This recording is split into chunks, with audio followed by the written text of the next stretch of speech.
We challenge you to find a better villa at just rupees 1.29 crores in Kelambakam, Moyamar.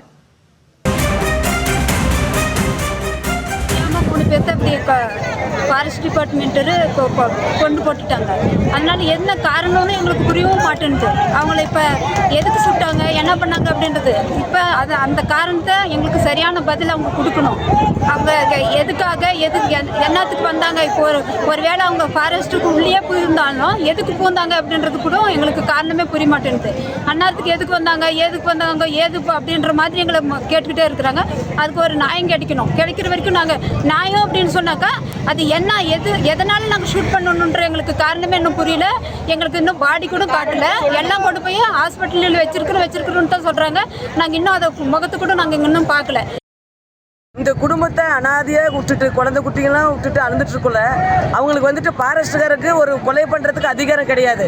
எதுக்குனாக அந்த கொலை பண்ணுறதுக்கு அதிகாரத்தோட அவங்க கொலை பண்ணிவிட்டு இன்றைக்கி காணாமல் ஒழிச்சிக்கிட்டாங்களே. அதனால் கூடிய சீக்கிரம் ஃபாரஸ்ட்டுக்காரர் இங்கே வந்து அவங்க இதனால தான் கொலை பண்ணுன்ற ஒரு காரணம் நம்மக்கிட்ட மக்கள் முன்னாடி சொல்லணும். அதுக்கு வேண்டி நாங்கள் காத்துட்ருக்குறோம். இப்போ நான் கவர்மெண்ட் என்ன கேட்டிருக்கிறோம் அப்படின்னாக்கா, இவங்களை யார் ஃபயர் பண்ணாங்களோ அவங்களை இமிடியேட் அவங்க மேலே கொலை கேஸ் ஃபைல் பண்ணி அரெஸ்ட் பண்ணவங்கள. ரெண்டாவது அதுக்கு சம்மந்தப்பட்ட மேல் அதிகாரி, ஜில்லா மட்டத்தில் யார் மேல் அதிகாரி எல்லாத்தையுமே நீங்கள் பணியிட நீக்கம் செய்யணும். மூணாவது அவங்க யார் இறந்துருக்காங்களோ அவங்க குடும்பத்துக்கு 2 கோடி பணம் கொடுக்கணும். பின்ன ரிட்டையர்டு ஜட்ஜி இந்த கொலையை பற்றி தணிக்கை பண்ண வைக்கணும் அப்படின்றடைய கோரிக்கை வச்சு நாங்கள் போராட்டம் பண்ணிட்டு இருக்கோங்க. We challenge you to find a better villa at just rupees 1.29 crores in Kelambakam, Moyamar.